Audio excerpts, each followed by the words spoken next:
they soon found out. The engines puffed across the island. That night, they each had to sleep somewhere else.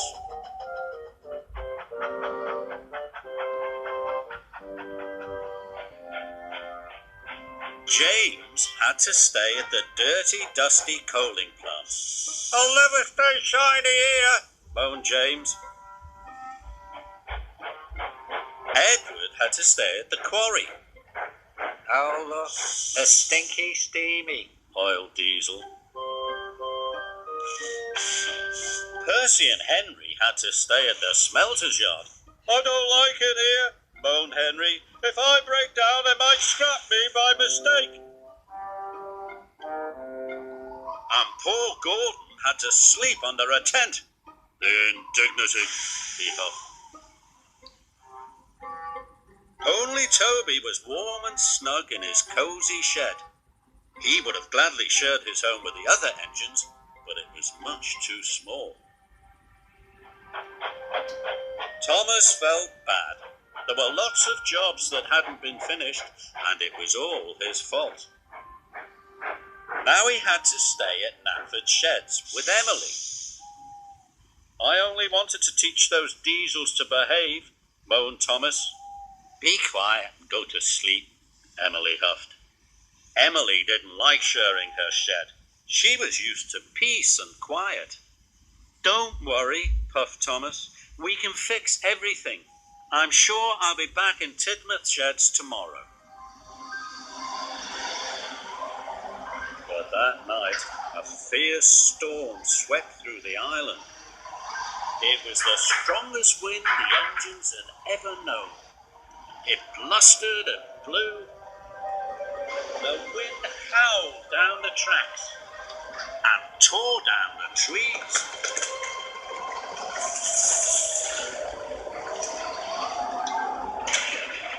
It ripped off roofs and flattened fences. It even blew Gordon's tent away. "Bother," puffed Gordon.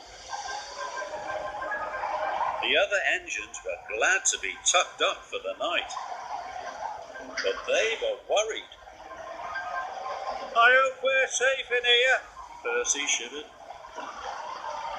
The wind blew all night long. The soda suspension bridge twisted and shook in the gale. Then there was trouble.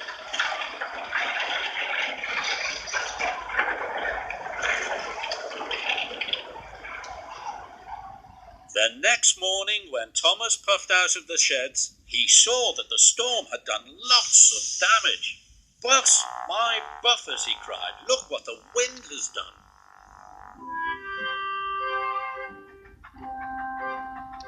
Thomas puffed across the island. He could see the storm damage all around him. And when he arrived at the windmill, Thomas saw it was completely wrecked.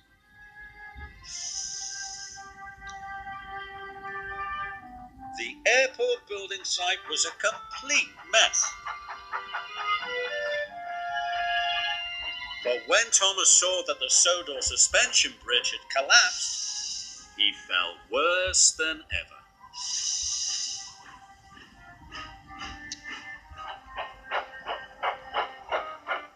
That morning, the Fat Controller came to see the engine. He was very upset. "The storm has done a great deal of damage," he said sadly. "We must try to mend things or we won't have any holiday makers." "Yes, sir," puffed the engines. "Everyone will have to work extra hard," the Fat Controller added. "Otherwise, we won't be able to open the airport." "Will Tidmouth Sheds be mended too?" peeped Percy. "Only after you have finished all the other jobs," the Fat Controller said firmly.